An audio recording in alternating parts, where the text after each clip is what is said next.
The Tom Woods Show, episode 685. Prepare to set fire to the index card of allowable opinion. Your daily dose of liberty education starts here. The Tom Woods Show. Hey everybody, it's almost that time. Bob Murphy and I are putting on the event of the year. It's the Contra Cruise, setting sail in October 2016. We've got game show style games in store for you. We got music and karaoke. We got great fellowship sessions, a live recording of the current episode of Contra Krugman, and much more. So check it out at contracruise.com. Folks, one of the first things you figure out when you become a libertarian is that all the U.S. presidents your teachers told you were great were terrible. Learn the true history of the U.S. presidents and their crimes against liberty in our new course on the presidents. Check it out at freehistorycourse.com. Hello and welcome to this Roundtable episode of the show in which we're going to discuss the Libertarian Party present and future with some incidental discussion of the Johnson-Weld ticket. And I've assembled for you a number of people who have differing opinions on this subject, but all of whom are congenial and good folks. I'd like to introduce them. Mary Ruwart is the first one. Dr. Ruwart is a research scientist and herself a former LP presidential candidate. Tom Mullen, whom we talked to on the show for his book, Where Do Conservatives and Liberals Come From? You can follow him at tommullen.net. Mary's website is ruwart.com, ruwart.com. Then Jason Rink, who works as a producer at Emergent Order and is an owner at Foundation Media. He's also executive director of the Foundation for a Free Society. That's f4fs.org, f4fs.org. And then last but not least, Jeff Deist is with us. Jeff was Ron Paul's last chief of staff before Congressman Paul retired. And he is also president of the Mises Institute. All right, I'd like to welcome everybody on our little panel here, and let's jump right in with an initial. I haven't planned this out. You know, I always give the example of the Beatles movie Magical Mystery Tour. They didn't plan it out. They just rode a bus around England just to record what would happen. And unfortunately for them, nothing did happen. I think this event will be a little bit more lively than that. But I thought, let's have some spontaneity here. I think what I'd like to do is just have everybody, one at a time, I'll call on you, just take a few minutes to give listeners a sense of where you're coming from. Let's not talk about Johnson-Weld right now, although that'll probably be implied in your answer. But let's talk about, what do you think the Libertarian Party should be, and what should it be doing? Let's start right there, and let's start with Mary, because Mary, of course, you've actually sought the Libertarian Party presidential nomination. I'd like to begin with you. Well, you know, I think our candidates should be advertisements for our philosophy, because the thing we do best as libertarians is to roll back big government without electing anyone. We've rolled back taxes, eminent domain. So even though I think it's great to run candidates and it's great to win, I think our true focus should be on rolling back big government without electing anyone. All right, let's go now to Tom Mullen. Tom, just give us your initial thoughts before we get into the specifics. I agree largely with what Mary Ruwart said. I also would add the two caveats that, one, if you're going to go into politics at all, you're already compromising libertarianism as I see it, because we want to get rid of the government completely. And if you do compromise there, you've got to do it with some kind of reasonable chance of success. And I think that's where a lot of my position comes from, especially this year. All right, Jason, let's hear from you. I think this year, and I like to narrow it to sort of what's going on right now, because I think it's a unique moment to reflect on. But I think specifically the Libertarian Party should be viewed as sort of the broad opening of a sales funnel through which people can be introduced to libertarianism in a broad fashion. People who do not consider themselves libertarian or don't even really know what it is, and that as people work through that process, they can refine those ideas by being exposed to other things, and that the party itself shouldn't be the tip of the spear of hardcore libertarianism. It should be a broader funnel that people can be introduced to. Okay, and finally, Jeff. Tom, if I had to say, it might be too late, but I think the LP should be a state and local party. I think it should have been a state and local party from the outset, because it's far easier to get 20 or 30,000 votes for an important local election than it is to get 30 or 40 million in a presidential election. That said, I think given the current reality, since Gary Johnson is the horse, that the party should strive to be an issue party. In other words, it should seek consensus and apply issue libertarianism rather than movement libertarianism to everything it does, because as Tom Mullen suggests, if you're going to engage in politics, you're already in a compromised position in a certain sense. So why not go with softballs down the middle? In other words, populist messages, issue libertarianism, rather than trying to sell movement libertarianism. All right, I think I'd probably like to follow up on that, but I think we should, now that we've done that, we should feel free to just have this as a free-flowing discussion. You don't have to raise your hand. I can't see you anyway. I don't even know if you're raising your hand. So, with reasonable deference to others, feel free to jump in.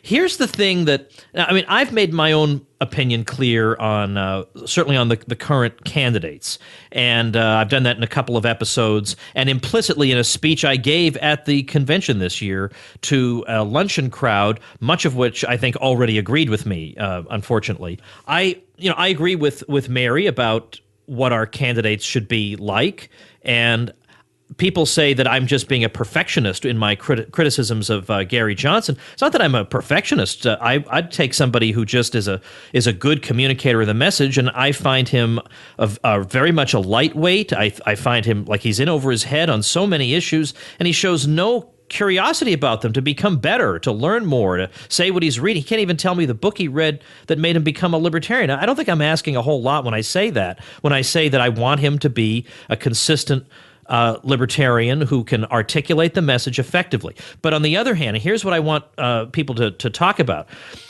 When people say, look, he's polling, and these early polling numbers don't mean anything, but if he were polling at 11 or 12% in October of this year, that would be significant. That would get a lot of attention for the Libertarian Party, and certainly we wouldn't have gotten that with any of the other candidates. I think that's fair to say.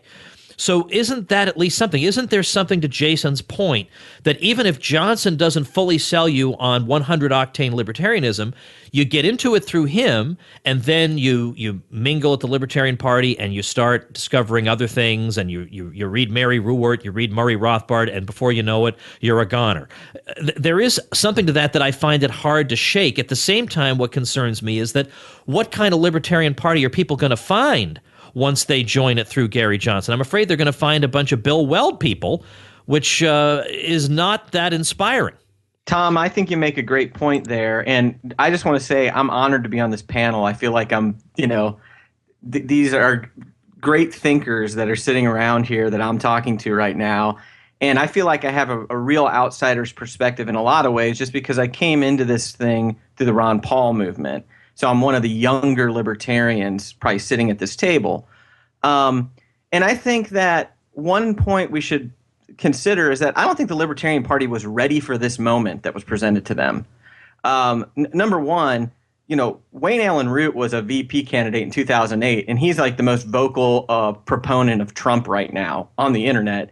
And the candidates that were presented were Austin Petersen, John McAfee, and Gary Johnson. And I think Austin Petersen, I know there's some other ones as well, but as far as like broad appeal, Johnson is the only one that I think was able to make a blip on the radar of what is going on in this election cycle from the Libertarian Party, other than those other candidates. I don't think you would see anything happening if Austin Petersen or John McAfee was chosen that would appeal to anyone outside of, already libertarians. So I think he was the best choice of what was presented to accomplish what goal? Expanding the audience of potential libertarians. I do think Bill Weld is a problem. I don't understand that choice at all. So I'll go on the record for that.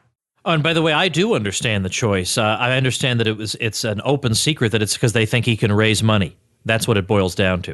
All right, who else wants to jump in on this? Because I really would like to get everybody's opinion. Doesn't it mean something that he can get these kind of poll numbers? Wouldn't that, on balance, be good in some way? Tom, let me say this. I agree with all your comments about Gary Johnson that you just made, the ones you made on your earlier show at greater length. But as opposed to, I'm worried that that's what the Libertarian Party becomes. I think Gary Johnson is the best candidate for all those reasons. And here's where my come from, maybe that I didn't mention in my earlier article. The Libertarian Party has been at this for 40 years. And I believe the kind of people who are open to the real message are already here. Those 1 to 2 million people who would vote for a Ron Paul or who would vote for a real libertarian are already converted. And I think we have to be realistic about the electorate we're dealing with and how ingrained the status, for lack of a better word, philosophy is in them. And I could just tell you from talking to friends of mine who are all very smart people, at least as smart as me, probably smarter, business owners, computer coders, the people who are my closest friends, that they come right out and say that the kinds of things we're looking for is what turns them off. My one friend got my last book and said, I'll read this book until the founding fathers are mentioned, and then I'm going to stop reading. You guys have to stop talking about the founding fathers. I don't agree with that, but this is everything we love about libertarianism, the hardcore message, kind of turns off the populace. I think we've got to get them in with something a little less hardcore and then work on them once they're here. I'm not so sure we turn them off with the message. That at least hasn't been my experience. When I go in front of a classroom, I start out by asking the students, if you could choose your government, which would you have? Would you have the majority ruling the minority ruling the majority, or having everyone rule themselves as long as they don't initiate force, fraud, or theft against another? At this point, when I ask them to vote, they do not know, unless they've heard it before, what the libertarian philosophy is. And yet, I would say 90 to 100% vote for the libertarian philosophy. Then I ask them, what do you think your government does today? Which one of these most closely matches how the U.S. government operates? And none of them pick the libertarian philosophy on that question. So I think there's definitely an identification with the non-aggression principle. This is really what we've been taught as children. And I think if it's presented properly, people get all excited. Of course, then when they hear the implications of it, they get confused because, they've been taught something else. And so I think we need to present things in a way that go back to this appeal to what people have actually learned as children and practice in their one-to-one relationships with people. And I think it's doable. But I do understand that there's been a lot of propaganda out there, and people are even more, how can I say it? I've been out in the classroom for 20-some years, and it's true that people are more brainwashed than they ever have been before towards statism. So it is a challenge. And one of the things I am concerned about in the way Gary presents is that he doesn't talk about the non-aggression principle really at all. And in his last run, where he got more votes than we've ever gotten before, the party did not grow at all. And this is unusual. Usually when we have a presidential election, we have a big blip in membership. And so you notice this time he talked about growing the party. I don't know how he's going to do that. I never heard him say how he intended to do that. But, this is a problem, I think, with candidates that head up our ticket that don't express the principle, because the principle is what gets people all excited. That's how Ron Paul got people excited. And I think if we don't pay attention to the non-aggression principle and bring it to the fore, I think we're going to miss out. Tom, from my perspective, look, he can be as impure as he wants. This isn't about purity. Nobody's asking him for purity. If he just came out and said, look, across the board, all departments, all agencies, all levels, I'm going to cut government by 10%. Actual nominal funding by 10%. Any libertarian, Murray Rothbard, could say, well, okay, fine, I'll take that. It might not be inspiring, but 10% nominally across the board. He never does that. He picks and chooses what he talks about. He's magically pure on immigration and marijuana and gay marriage, but then you start talking to him about war or central banking, and he becomes this mealy-mouthed, mushy guy. And this is there are huge opportunities for him to make inroads in areas that are popular. Populism and popular are the same thing. In other words, get out of the Middle East. Maybe we can't end the Fed, but if you vote for me, we're going to shine a really bright light on it for the first time, because it's hard to understand, but you know what? It enriches a bunch of unworthy people at your expense. I mean, the idea that populism and purity are at odds with electoral success is just false. I fear that Gary Johnson is going to get nowhere. I'm all for voting for Gary Johnson if you're voting for the party. In other words, you're saying, let's upset the apple cart a little bit, these two parties that are killing us, literally and figuratively. And you know, but let's disabuse ourselves of this myth that the LP has this golden opportunity. Trump and Hillary are in no universe any worse than Obama or Bush. This is not some crisis time for America relative to 4 years ago or 8 years ago.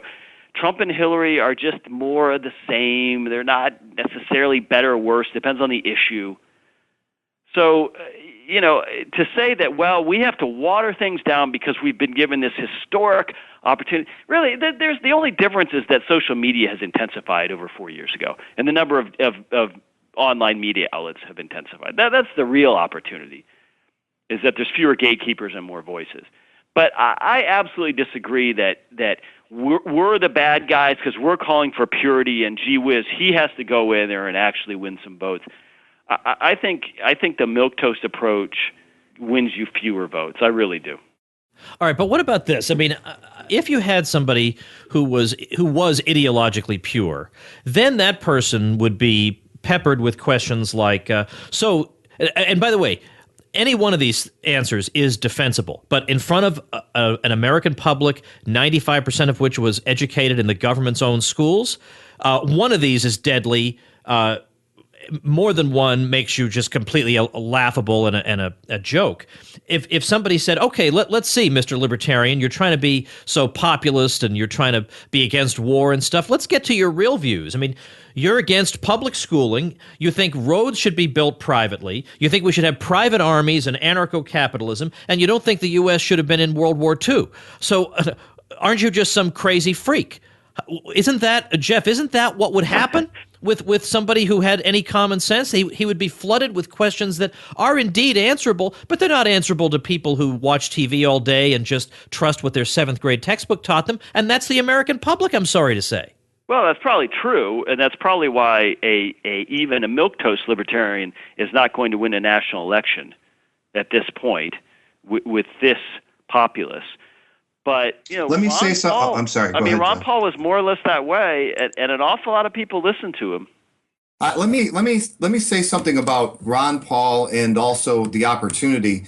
I mean, I think we should face the fact that Ron Paul, while probably the best deliverer of the message in my lifetime, he attracted a lot of people for a lot of different reasons, and they're not around, you know, on the liberty train anymore either. A lot of them are voting for Trump. A lot of them went back to the left because they only like Ron's anti-war message.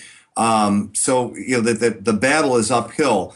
But let me just say two things that Gary Johnson, I would criticize him for. Everybody on this call would criticize him for.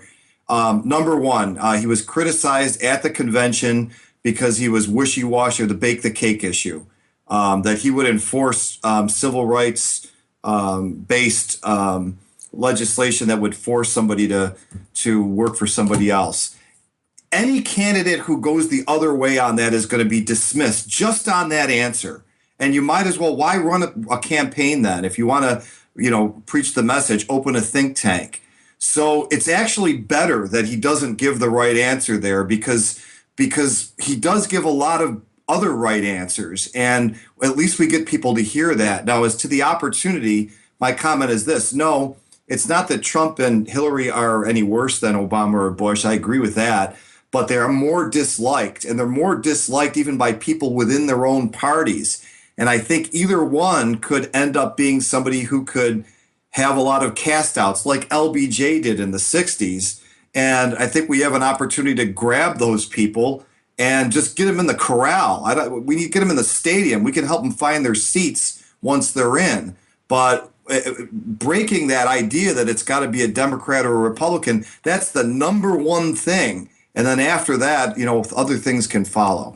Yeah, I guess that maybe the concern is that Johnson might inspire you enough to go, put an X in the box, but he's not enough to inspire you to say, you know what, I'm going to drop my favorite hobby and instead spend time working in the innards of the LP.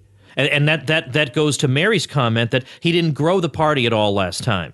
People might have voted for him, but nobody's going to say, Gary Johnson changed my life. In fact, the past 4 years, we've heard nothing from Gary Johnson, right? I mean, no one has said, you don't hear anybody sitting around saying, well, what's Gary Johnson's view on such and such issue? He disappeared. No one cared. And I'm afraid that would happen here too. Other people jump in. Yeah, I want to just say, look, we'd all prefer if Ron Paul would have gotten the LP nominee. Well, let me speak for myself. I'd have preferred it. I'd have preferred if Rand Paul would be in there rather than Gary Johnson. I'm looking at the situation saying, who was actually running for the seat of president of LP?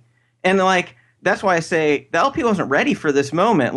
There wasn't the hardcore ideological person that might have been running had no marketability to anybody outside of the libertarians who are already there. And I think the Libertarian Party and Libertarian overall is facing a marketing challenge more than anything. I wish that Gary Johnson had a solid core philosophy. I think that's what was appealing about Ron Paul.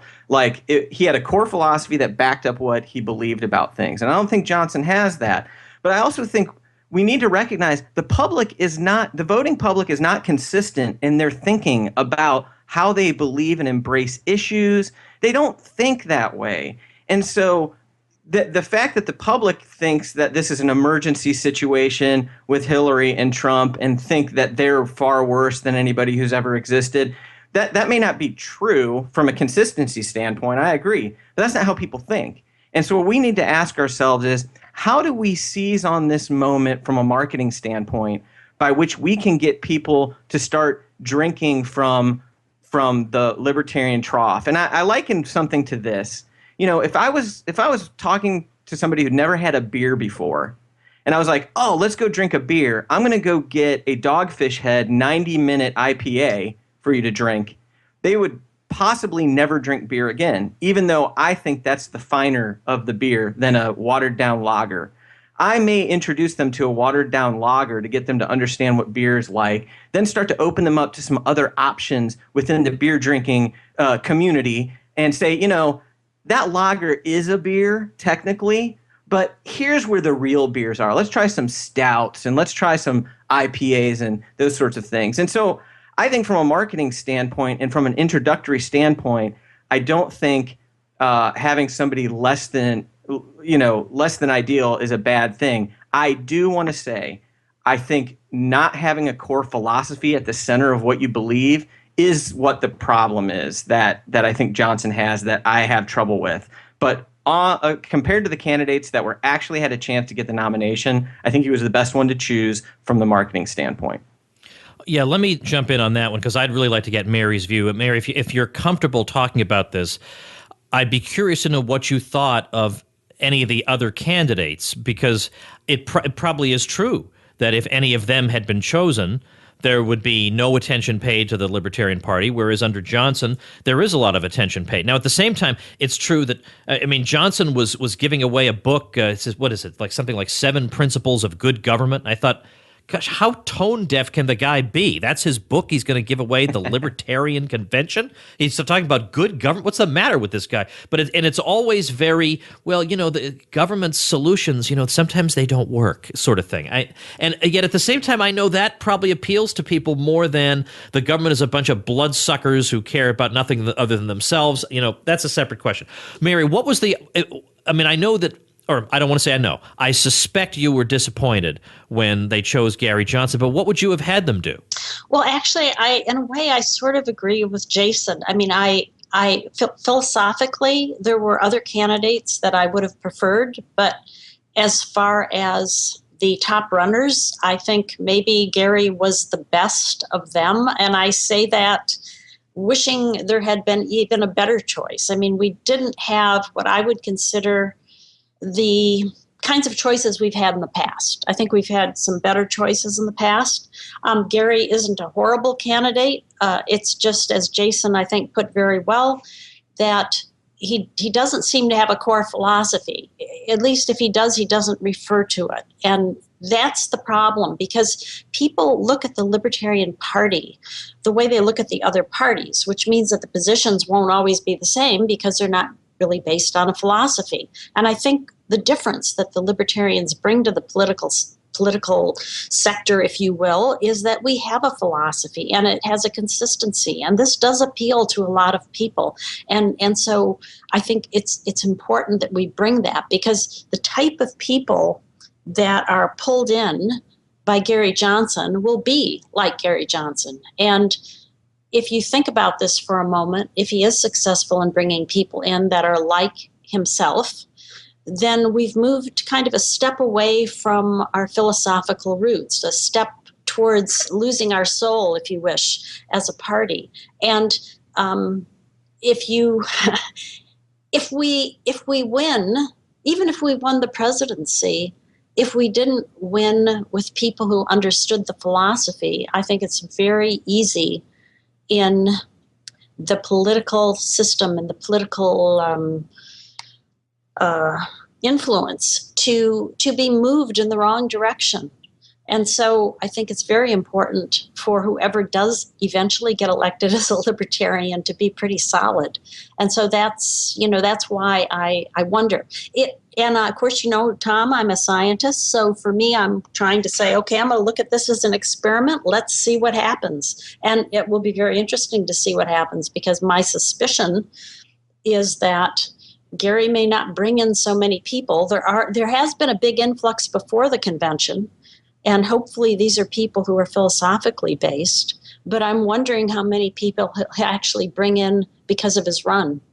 Yeah, and of course, people are saying he'll get a lot of votes, and he may. Maybe he'll get more votes than anybody ever got. And I think there are people who will think that proves their point, but that doesn't really prove a point, because I could get, that if they ran Howard Stern and he wanted to run as a libertarian, I think maybe he did run as a libertarian in New York at one point. If we ran Howard Stern, we'd get an awful lot of votes. But what would that prove? Would I have proved something that way? It depends on what the LP wants to do. If it wants to just get a lot of votes, it could nominate Penn Jillette if it would want to do that. But, well, they could nominate a mainstream candidate too. But what would that do for us? That's what I meant to say. I shouldn't have said Penn Jillette. Yeah, we could nominate Mitt Romney. Yeah. Mitt Romney would get a lot of, and compared to a lot of the dictators in world history, Mitt Romney's very libertarian. and as a matter of fact, Mitt Romney really likes Bill Weld and thinks he might vote for the LP this time around. If anybody on this call were running, I don't think Mitt Romney would be as comfortable voting for the LP this time around. All right. Other people, just jump in. Well, just Tom, say what you want to say. Get it off your chest. Tom, I want to add this about Bill Weld. This idea that he's going to raise all this money, I'm not sure that that's why he was chosen.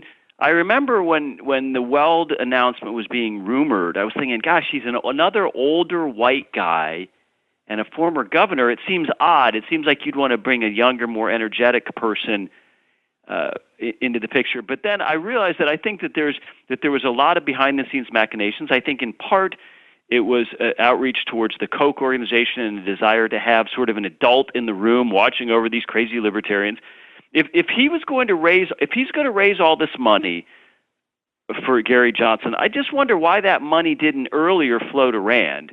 What do Gary Johnson and Weld offer that Rand didn't? And plus Rand had the beauty of easy ballot access and a gigantic party behind him. So I'm not sure that their message is more libertarian ideologically than Rand's. It might be less, especially on Weld and in terms of Weld's foreign policy views.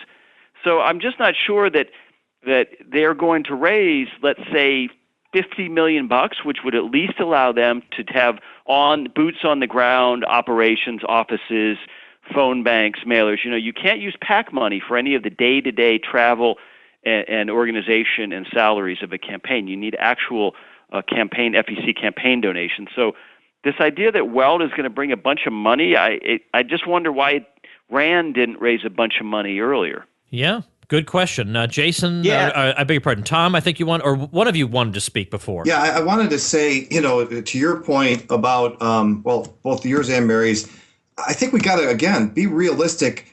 Nobody votes on the basis of philosophy. I mean, yes, we do, and a small group of hardcore conservatives do, and a very small part of hardcore liberals. But the vast majority of voters, in my opinion, say, he wants to do these 5 things. I like 3 of them. I'm voting for him. Because the other one wants to do these 5 other things, and I don't like 4 of them, and I'm not going to vote for her.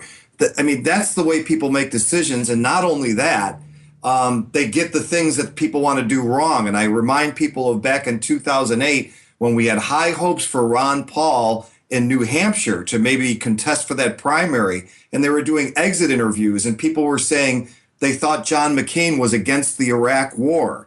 I mean, you have to realize what you're dealing with here and how easily these people are swayed by attacks. Like I said, bake the cake. Here come the racists from both parties. You're a racist, you're a racist, you're racist. Done. Campaign over.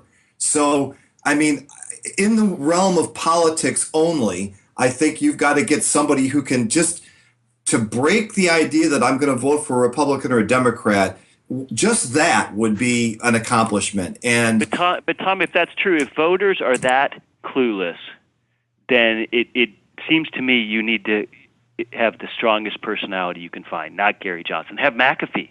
If they're really that clueless, just find the most likable, strongest personality. I do think that there's a big hit on his presentation, I don't know, one of the other candidates said he's uncomfortable in his own skin, and that really hit home with me. So I think you got some room to argue there that he just doesn't appeal as that strong, person that appeals to their sense of leadership. Yeah, and let me jump in on this because I have not been anti-Gary Johnson. So if anybody's going to say, well, Woods is just a perfectionist and he's never reasonable, you can't. None of that's true. And I've been favorable to Gary Johnson, and I've said I've been critical, but mostly favorable. I mean, the fact that he came to a Nullify Now event and used the word nullify in a speech is more than almost anybody else would do. I don't think he would do it now, but he did it then, and I gave him credit for it then. I got upset this year because I thought, for heaven's sake, we've had 4 years and this is still the best we can do. Whereas, I do think that there are more eyes on the LP this year. This is the best we can do. And in 4 years, I don't at all get the sense that Gary Johnson is now more well-read. He's more impressive. He's a bank of knowledge so that if he gets criticized on some really controversial questions, he'll be ready with some really good information. I don't get that impression at all. I just have no feeling of excitement or I have a responsibility toward this great tradition of ideas that I represent. I get no vibe like that at all, which is why I just lost my patience with him this year. Can I jump in real quick? I just want to say, please. I want to say something that I think I went to the Ron Paul's rally for the Republic in 2008, and I remember that the message of coming out of that campaign, like after the campaign was over, we were going to take the GOP back to its roots. And I remember at that time thinking that I thought that was a flawed strategy because I didn't understand which roots we thought we could get the GOP back to. And I think over the last 8 years, and I think with what's happened with Rand, what's happened with this election, what's happened with Ron, as much headway as was made, I concur with, like, Jeffrey Tucker wrote an article about how basically the Republicans have said, we don't want this. We don't want libertarianism, really. And I think it's true. I think on a local level, maybe some of these things, taking back the GOP, I think the LP at the local level is a better idea. All these type of things are true, but I don't think the Republican Party wants libertarianism. And I think we need to just say, look, that is a flawed strategy. I don't think we're going to take the GOP back to some libertarian roots, and the GOP is going to become the grand party of freedom. I think the LP could potentially be that. And what needs to happen is it needs to gain legitimacy. It needs to have people think, yes, this is a viable third party. And then there needs to be a battle royal within the LP for the soul of the LP and the future of the LP. And that begins this year. And I'm saying, I think getting it to a point of credibility and viability so that it's got a place at the adults' table. And yes, maybe the Johnson campaign's going to blow it, But if you don't have a seat at the table, nobody gets to hear your philosophy anyway. And so I think we need to say, how can we get a seat at the table that is dead set against letting us be there, and then figure out, now, how do we get the best representative to sit at that table? So I see it as a two-stage. Get a seat at the table. This is the best opportunity to do that, in my opinion. And then afterwards, we're going to continue to fight for that ideology, the right speaker, the right delivery mechanism. But the LP hasn't really mattered for a long, long time. And I'm sorry if that hurts anybody's feelings, but most people don't care. All right, I want to say one quick thing, and then I'll give you all a chance to wrap up. But I want to ask Mary, because I assume that you're not involved with the LP any longer, and if that's the case, I myself, after speaking at the convention, became slightly, even though Johnson was nominated, I became slightly interested in maybe getting a little bit more involved.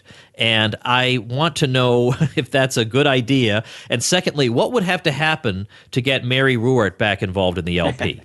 Well, I am involved in the LP, but at a very low level right now, Tom, because I've been for the last couple of years trying to get the 4th edition of Healing Our World out and the 1st edition of this book I'm writing on the FDA, Death by Regulation. So that's where I've focused my attention. I'm not out of the LP. I just haven't been as active as I used to be. Okay, good. I thought maybe it was... I guess I had never asked you. I didn't know if maybe you were upset about Bob Barr and you said, to heck with these people. I didn't know exactly why you weren't, I don't think you were at the convention this year, right? That's right, because my book is so far behind, and I figured that Johnson was going to get the nomination unless he really, really blew it. And actually, after 2008, at the 2008 convention, in fact, after I lost my bid for the nomination, I did get elected to the LNC and was on the LNC for 2 terms. And part of the reason that I ran for LNC was to show my supporters that, hey, I'm still active, I'm still doing stuff, and don't leave. Unfortunately, we did lose a lot of radicals. They walked out, a lot of them. After that, they were so disappointed with Bob Barr, and after his run and after he estranged Ron Paul, even more walked out. So that's unfortunate because as Jason was talking about, that we're going to have this fight for the soul of the LP. I think we will. And unfortunately, a lot of the people who I think would be big supporters of the non-aggression principle have left. So that's definitely an issue. All right, I'll give each of you an opportunity, if you want to make a prediction about this fall. And it can be, how well the LP candidate, Johnson, how well he'll do in terms of votes, but it could be a long-term prediction about what's going to happen to the Libertarian Party. Any prediction that you think is plausible, I'd be interested in hearing. And if you also have any parting comments, I'd be interested in hearing that. Let's go in reverse order. Let's start with Jeff. Well, we shouldn't forget that Ross Perot got 19 million votes in 1992. It was something like 20% of the electorate. And then the country went back to its 2 parties after that. So, I think the LP should cease all state and local activity and throw every ounce of energy, every man hour, and every dollar at just trying to get Gary Johnson the most votes and the most visibility it can. So my prediction would be that he does better, obviously, than 2012. I'm going to say he gets 3 to 5 million votes. Wow, that's actually a pretty good showing, 3 to 5 million votes. Okay, Jason. I think Hillary Clinton is going to become president. So that, I think, is going to happen. And I think Gary Johnson will elevate the Libertarian brand and grow the party in the long run. I think we'll look back and see that this did have an impact on growing libertarianism. I do not think it's going to be as impactful as Ron Paul's run was. But I think I concur with Jeff, actually. I think that's probably a pretty accurate statement. I think there's going to be more people voting. It's going to be significant, but it's not going to be a Ross Perot kind of significant voting block. Okay, Tom. Okay, so I think that Gary Johnson has the potential to get 3 to 5 million votes, maybe even more. But I predict that this argument that we're having amongst people that could be supporting him 1,000% is going to chip away at that or maybe even undermine that. And I think that's tragic. I think Hillary will win the presidency. I just wanted to make one quick comment to Jason's comment. I agree with him about the Republican Party. Its roots are Lincoln, and its philosophical roots are Hamilton. So it was always a protectionist party. It was always a party of big government. The libertarian angle is relatively recent and has never really found a home there. I think it's time we walk away from that. Yeah, no, agree. That's awesome. Okay, Mary, finally you get the last word. Okay. Well, I'm going to predict, I guess I'm a little more pessimistic. I'm going to predict that Gary Johnson gets somewhere under 2 million votes. I think he'll get more than he got last time. But I do think his campaign does represent one opportunity for us, and that is he's committed to getting 15% in the polls and then demanding a place, at the debates. I don't think he'll get it because I think they'll change the rules at the last minute like they did with Ron Paul. But I think the party could use that to really show the American public that their choices are being manipulated. And I think that could be our big breakthrough. So I'm hoping that he's able to do that. If he's able to do that as the nominee, I think that would be the most significant thing he could do for us. All right, and with that, we'll wrap it up. I'm very grateful for the insights and input of Mary Ruwart, Tom Mullen, Jason Rink, and Jeff Dice. Thanks so much for your time today. We'll just see what unfolds. I appreciate very much what you had to say. And thank you, Tom. Thanks, Tom. Thank you, Tom. Right, Tom. All right, I got a couple things to tell you before we go. Remember, tomwoods.com/685 is where you'll find links to all the people who participated today. Also, and I guess I should put my link to my talk at the Libertarian Party convention, so I'll put that in there. So there'll be some fun links at tomwoods.com/685. But a couple things to tell you about. First of all, Jason Rink is the only one who on this panel who had not previously appeared on the show. I've talked to Jeff, talked to Tom, talked to Mary, Mary more than once, and Jeff several times, I think, if I'm remembering this right.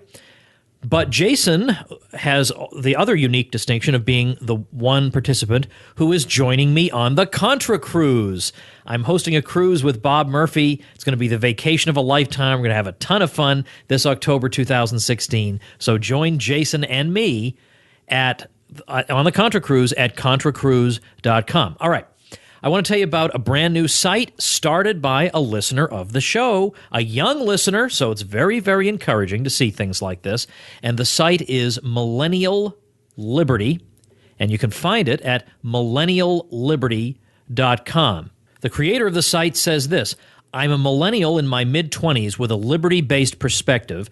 I'm very disturbed by the number of people my age who are drawn to socialism. My goal is to speak out against big government intervention and central planning, and to be an uncompromising advocate for life, liberty, and property. I'm an autodidact, a lifelong learner, and a lover of intellectual curiosity and freedom. I try to post a few short news stories and a longer article every week. All right, well, very much worth checking out at millennialliberty.com. He actually has a couple of posts that are relevant to our discussion today, and he has a particular point of view. It's entirely coincidental that I'm promoting his website on this particular episode. So check out millennialliberty.com. Obviously, we need more of this, reaching younger people. And remember, if you would like to get a shout out on the show for your blog or website, then check out tomwoods.com/publicity before you start your blog or website, and you'll see how you can get free publicity from me, plus some free video tutorials to help make you an expert blogger.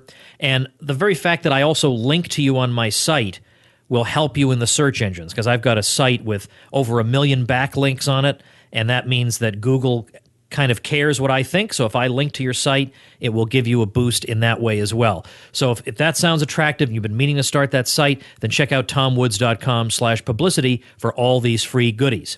All right, tomorrow John Tamney comes back to the show, and you know what? I could give him a softball interview and it would be great, but I think I'm going to throw him a bit of a curveball tomorrow, and some sparks will fly, guaranteed. See you then.